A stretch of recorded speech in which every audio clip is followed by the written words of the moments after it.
కొంచెం అయోడిన్ లోపం వల్ల ఏమేమి వస్తాయి, అసలు ఎట్లా వాడాలి, ఎలా యూజ్ చేయాలని చెప్తానమ్మా. అయోడిన్ లోపం వల్ల జ్ఞాపక శక్తి అనేది తగ్గిపోతుంది. అదే ప్రెగ్నెంట్ లేడీకి అయోడిన్ లోపిస్తే బిడ్డలు అంగవైకల్యంగా పుడతారు. అంటే కన్నో లేకపోతే కాలో చెయ్యో అట్లా హెల్తీగా ఉండరు, వాళ్ళకి జ్ఞాపక శక్తి ఉండదు, వాళ్ళు ఎదుగుదల ఉండదు. అంటే వాళ్ళు పుట్టినప్పటి నుంచి మళ్ళాగా ఎదుగుదల ఉండదు, వాళ్ళకి పెరగరు సరిగ్గా, బరువు వెయిట్ అట్లా ఉండదు.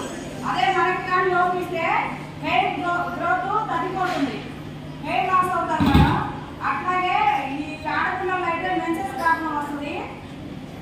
ఇంకా అయోడిన్ లోపిస్తే సరిగ్గా జ్ఞాపక శక్తి ఉండదు, జ్ఞాపక శక్తి మందగిస్తుంది. కాబట్టి ఆ సాల్ట్ని ఎట్లా తీసుకోవాలంటే మనం రోజు వంట చేసేటప్పుడు సాల్ట్ ఫస్ట్గానే కలుపుతాం కూరల్లో, అలా కలపకుండా మొత్తం కూర అయిపోయిన తర్వాత దింపే ముందు కలపాలి. ఎందుకంటే అలా కలిపితే దాంట్లో అయోడిన్ పోతుంది, వేడికి అయోడిన్ ఉండదు. అందుకని దింపే ముందు సాల్ట్ కలిపితే దాంట్లో అయోడిన్ ఉంటుంది. అట్లాగే మాంసకృతులు, పాలు, వాటిల్లో అయోడిన్ ఎక్కువ ఉంటుంది. ప్రతిరోజు కూడా 13% అయోడిన్ మనకి అవసరం. ఇలా కాలి ఉప్పులో అయోడిన్ ఉండదు. ఎందుకు అంటే ఇది గాలి తగులుతుంది, అదే చల్లని ప్రదేశంలో ఉంటే అయోడిన్ దానిలో ఉండదు. కాబట్టి మనం ఎప్పుడు కూడా వంటగదిలో ఉప్పుని మూత పెట్టి ఉంచాలి, అంతేగాని ఉప్పుని ఓపెన్ చేసి ఉంచకూడదు, చల్లటి ప్రదేశాల్లో ఉంచకూడదు, వేడి వాతావరణంలో ఉంచకూడదు. వేడిలో ఉంచినా చల్లటి ప్రదేశంలో ఉంచినా అయోడిన్ కోల్పోతుంది. అట్లాగే సూర్యరశ్మికి ఉప్పుని ఉంచకూడదు, ఉంటే సూర్యరశ్మికి అయోడిన్ లోపిస్తుంది. కాబట్టి అయోడిన్ ఉండదు దానిలో.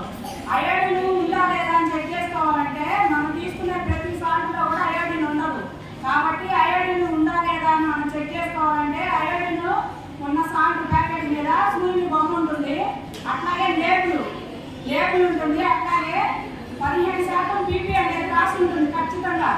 అవన్నీ ఆ 3 కూడా చెక్ చేసుకొని మనం దానిలో ఉన్నాయా లేదా అని చూసుకొని జాగ్రత్తగా ఓ సాల్ట్ ప్యాకెట్ని తెచ్చుకోవాలి.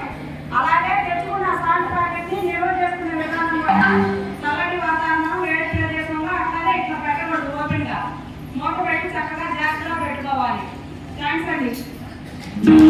వీరికొత్త చిట్కాలు తప్పకుండా